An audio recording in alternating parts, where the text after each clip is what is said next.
Ploesti, outstanding achievement among great air battles, startled the world. The Romanian target, rich in oil and source of 20% of the life's blood of Hitler's Wehrmacht, was assigned to the 2nd Division before the unit was a year old. For weeks, under the fierce African sun and a wind that scored engines with fine grains of sand, the Liberator crews had worked to perfect the details of this mammoth task. On August 1st, 1943, 5 groups of B-24s were over Ploesti. They go through an inferno. Scudding above the trees, Liberators attack at a height little more than the oil refinery smokestacks. At point-blank range, they meet a deadly fire from small arms to large-caliber anti-aircraft guns. Right through the dense smoke and flames roar the bombers, their delayed-action bombs scoring one after another. The cost is high, but the mission, vitally important to Allied strategy, is accomplished in a paralyzing blow dealt the enemy. Ploesti provided the Germans with more than 1/5 of the oil needed to keep their war machine going full speed. This raid was one of the heaviest individual blows delivered against the contracting ring of steel around Hitler's empire. Every man who took part in that mission qualified as a hero. Awards recognized that, as Ploesti bred 4 men for the nation's highest decoration, the Congressional Medal of Honor. They were Colonel Leon W. Johnson of Moline, Kansas, Lieutenant Colonel Addison E. Baker of Akron, Ohio, Major John L. Jerstad of Racine, Wisconsin, and Second Lieutenant Lloyd H. Hughes of Corpus Christi, Texas. Hughes' courage was typical of all the men who flew that day. Flying in the last formation into the target, Hughes' plane was hit by flak. Gasoline streamed back over the wing and fuselage. Disregarding the long grassy plain beneath him, Hughes chose to continue on over the target rather than make a forced landing. Flying through the leaping columns of flames, the gasoline-soaked bomber dropped its explosives and emerged blazing. The pilot then attempted to land. Too late, the aircraft in inferno plunged to the ground. 3 of the awards of the Congressional Medal were posthumous. The 4th was presented to Colonel Johnson, later commanding general of the 14th Combat Wing, when the Liberators returned to England. Standing in front of his men and aircraft, the colonel was decorated by Lieutenant General Devers, then commanding the European Theater of Operations. While Ploesti was in the making, more and more Liberators were taking the long hop from the United States to bases in England, where they arrived at stations in the flat green countryside of East Anglia. Boomerang, pioneer with these first Liberators over Europe, a veteran of Africa, the Middle East, and Great Britain, was the first B-24 Liberator to complete 53 missions in the European Theater of Operations. After its 53rd flight, the battered bomber, which was almost scrapped after its first mission because of flak damage, went back to the States to tell how the Libs were helping to win the victory of the air. Everyone came to Boomerang's going-away party. There's the 2nd Division's former commanding general, General James P. Hodges, with group and wing commanders. Shaking hands with the pilot, the general and his staff, and the maintenance and combat crews pay homage to this bomber. Boomerang was never a plane to pick easy missions. Flying solo over Ploesti, she came back with cornstalks clinging to the bomb bay doors. Almost ready to go, Boomerang is covered nose to tail with names and messages of goodwill from its old friends and greetings to ground crews at air bases in the States. Now the engines turn over. The familiar takeoff roar is heard for the last time in England as the plane taxis down the runway. Boomerang is headed home. Her wheels lift from the ground as she quickly gains altitude. Does a 360 for one last goodbye, giving the base an airman's farewell before sweeping off into the west, homeward bound. An announcement in October of 1942 tells the Liberator men they are now the 2nd Bombardment Wing, early predecessor of the 2nd Air Division. The announcement had hardly been made when the major part of the 93rd was ordered to Africa on what was to be a detached service for 10 days. Before they returned again to England, however, what came to be known as the first African expedition had lengthened the 10 days to 3 months. From desert bases they bombed Desert Fox Rommel's retreating army and attacked Naples and airdromes in Sicily to help in defeating the enemy in Africa, the first major victory for the Allies in the European theater. The Liberators that had been left behind in England had not been inactive during that period. With the submarine menace threatening to cut the vital Atlantic lifelines, bombing of sub-buildings and repairing facilities was a top priority on the 8th Air Force's list. Time after time, the Libs went to Brest, Lorient, to La Police and Saint-Nazaire to hit the undersea boats in their lairs. January 1943, and the first American bombing of Germany itself, with the libs and forts leaving the great U-boat yards at Wilhelmshaven ablaze despite 50 Jerry fighters and plenty of flak. Over the continent waits the Luftwaffe, deadly opponents in a sky still strange to friendly fighters. The crack units of the German Air Force, including the Abbeville Kids, JG-26, that expert group of Jerry fighter pilots are always up and ready to intercept the bombers, daring to fly unescorted over Nazi-held Europe. With replacements of aircraft and crews coming in a thin trickle, losses to the then few Liberators were a devastating blow. Only the courage and determination of the combat crews and the hard work and long hours of the ground personnel kept the tiny force going until the acceptance of daylight precision bombing at the Casablanca Conference started replacements coming in an ever-increasing stream. Vegasoc, Antwerp, Brest, and other continental ports feel the weight of Allied bombs as the Liberators and fortresses bore through the enemy defense. Spring of 1943, and Kiel's shipbuilding yards were the target. In a 6-hour flight, the 44th Group took part with the Flying Forts in one of the biggest and most vicious battles in the history of the 8th Air Force. Carrying the first incendiaries to be hauled in a bombing attack by this Air Force, the Libs were forced to continue their bombing run past the dropping point for the forts because of the nature of their load. During this extended bomb run, 120 enemy fighters, both single and twin-engine, stabbed at the Libs from every quarter. The Liberator crews were aware of the great importance of these sub-producing yards, and despite one after another of their numbers exploding or slipping away, fought their way through and showered their 100 and 500-pound clusters of incendiaries over the area. When the final count had been made, 6 of the small force of Liberators were gone, but in return the enemy had lost 23 fighters confirmed and 13 more probables, while 5 miles below smoke and flame testified to the havoc wreaked on the ground. For their part in that great battle, the 44th was awarded the Blue Badge to the War Department Distinguished Unit Citation. They later received a cluster when they, with the 93rd and 389th, were honored for Ploesti. While the main force of Liberators were in Africa, the 2nd Bombardment Wing was joined by another group, the 392nd.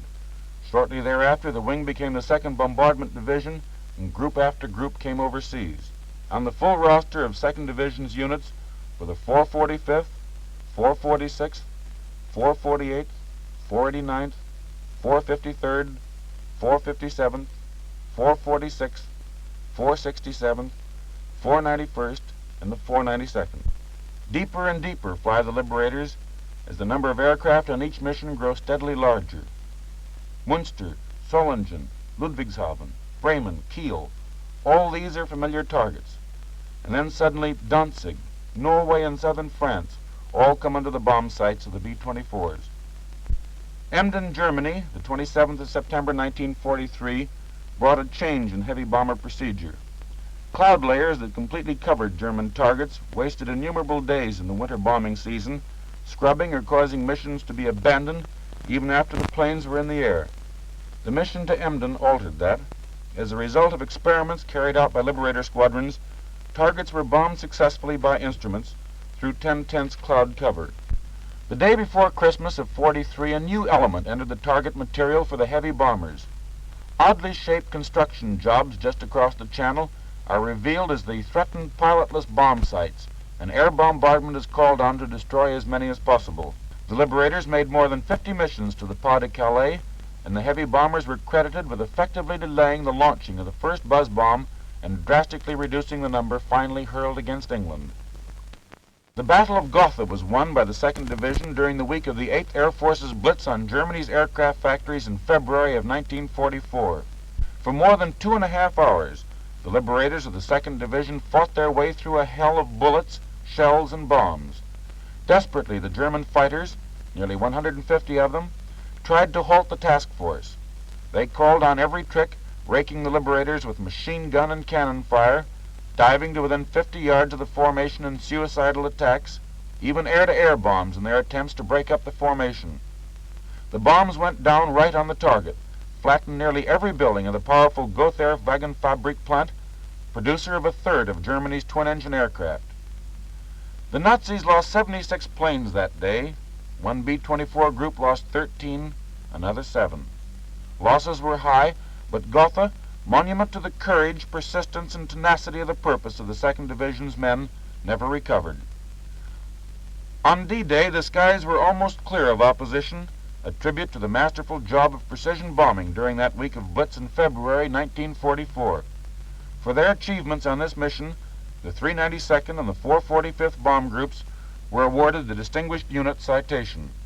High spots of the spring campaign, which saw the Libs hit airfields, aircraft works, oil refineries, and other strategic targets in Germany and occupied Germany, were several of the missions to Big B, Berlin, the first of which took place on March 4th.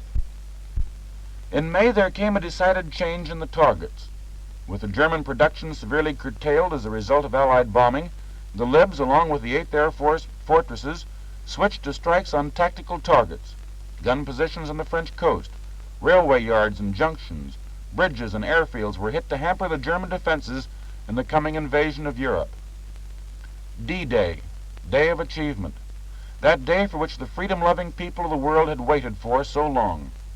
4 times on June 6th, the 2nd Division Liberators take to the air to fly over the bridge of boats put across the channel for the invading forces. The first time they pound beach defenses, a few hundred yards ahead of the invaders, hitting the beaches in assault boats.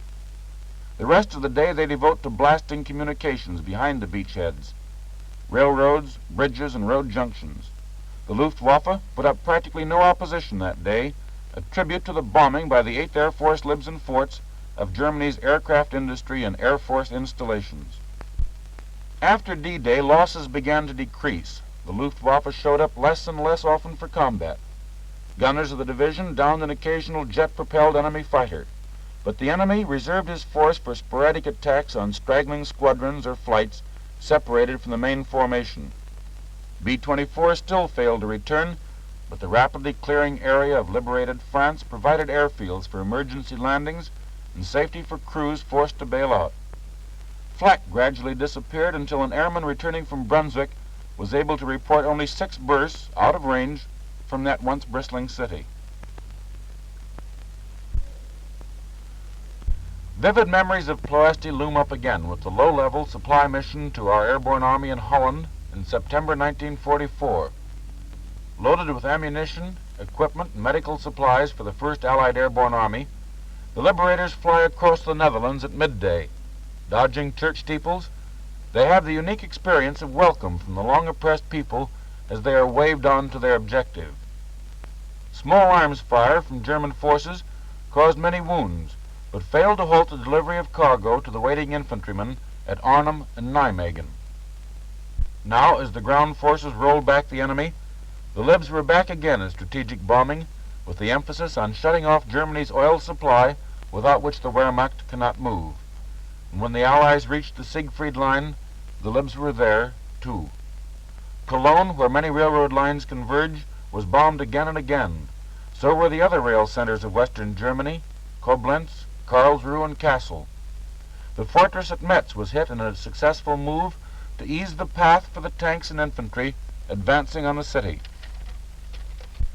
Even with the enemy being crowded from both sides farther and farther back into his own country, there was still work for the Liberators to do. After the record-breaking blow behind Rundstedt's lines on December 24th, the Liberators continued for days to hit German communications along the Western Front, and wherever German industry reared its head, there was another target for the B-24s. On March 24th, the Liberators were assigned the task of dropping supplies to our troops crossing the Rhine. Another low-altitude mission, this one the jumping-off point for the final campaign. Trucks arrived at the 392nd Bomb Group with supplies to be loaded in the Libs. They were backed up to the bombers where armament crews let go the tailgates and started unloading with vigor, until Lester Morris, a tech sergeant from Englewood, California, informed the men that some cases contained grenades and similar high-sensitive explosives. The unloading continued as rapidly, but a little more gently. The Liberators were to supply both American and British troops one-half the force to carry long, white metal canisters and wicker hampers containing British supplies, the other half loaded oblong, brown, padded crates, reels, gasoline jerry cans, and bundles of goods for U.S. forces. Parachutes of different colors were used to identify ammunition, gasoline, rations, and signal supplies. Thousands of men are parachuting from aircraft or landing by gliders at pre-designated areas on the east bank of the Rhine as the Libs start out on their mission. 480 Liberators, loaded to capacity, fly the same routes into the target where they can release their unusual load. Just before reaching the Rhine, the first of the supply bombers pass the last of the British gliders and then swoop down to even lower levels to see Allied armies crossing the Rhine in force. This operation was coordinated directly with the advance across the Rhine by Field Marshal Montgomery's 21st Army Group and the Allied 1st Airborne Army. The fields east of the Rhine are studded with gliders as the bombers of the 2nd Division roar over the dropping area to release nearly 500 tons of all-important supplies and equipment, dropping and parachuting more than 4,400 canisters and bundles. Intense enemy flak meets the bombers at several points. Flying in as low as 100 feet, they go through a hail of fire from 20mm anti-aircraft cannon, machine gun, and small arms, but the drop is made to the men waiting below. Then swinging back with supplies still being dropped, a Lib waist gunner later said, "The battlefield was an inferno of burning objects, while fierce gunfire and battles raged between our airborne troops and the Germans. What we experienced was much worse than any heavy flak, but we dropped all our supplies for our ground troops, and as we pulled away we could see our boys picking up the cartons. It made us feel pretty good to help give such close support to the boys fighting down there." Recrossing the Rhine again at the bombed-out city of Wiesel, more planes and gliders were still winging their way east in a seemingly never-ending flow. And now the heavy bombers are soon to be stood down. On the first mission in 1942, 20 Liberators reached their target and dropped 50 tons of bombs. Early in 1945, more than 75,000 Liberators had been dispatched by the 2nd Division, dropped 160,000 tons of bombs on enemy-held territory. Nearly 1,000 Liberators were missing in action from the close to 400 missions they had flown, and with them about 10,000 men. 1,050 enemy fighters had been knocked from the sky by the 50 caliber guns of the big bombers, and another 256 were probably destroyed. The damage to the enemy that had been done on the ground cannot be reckoned, but would probably be counted in billions of dollars and man-hours. For the heroism and gallantry they have displayed, the Liberator Airmen have been awarded many medals and decorations: 5 Congressional Medals of Honor, 41 Distinguished Service Crosses, 156 Silver Stars, as well as countless Distinguished Flying Crosses and Air Medals for aerial achievement. 3 groups have been awarded the War Department's Distinguished Unit Citation, one of them, the 44th, having received it twice. The Liberators' battle against the enemy has taken them from Africa to Norway, from the coast of France to the farthest border of Germany. The enemy capital at Berlin was bombed. The industries of Paris were also bombed when the enemy was there. Then, when the Germans were gone, the Liberators flew food to starving cities, Liberators in spirit as well as in name. On the 22nd of May 1945, as many men of the 2nd Air Division were already leaving the ETO to join in the Battle of the Far East, General Kepner, then commanding general of the 8th Air Force in Europe, presented the Lord Mayor of Norwich a memorial fund donated by the members of the 2nd Division in honor of their comrades lost in the air battle of Europe. My Lord Mayor, on behalf of the officers and men of the 2nd Air Division, it gives me great pleasure to present to you this document establishing a trust fund of £20,000 for the construction of our memorial in the city of Norwich. This memorial, in the form of the entrance hall to your new public library and its adjacent reading rooms, will be our tribute to our comrades who made the supreme sacrifice for their country in carrying out the great air offensive against Germany from English bases.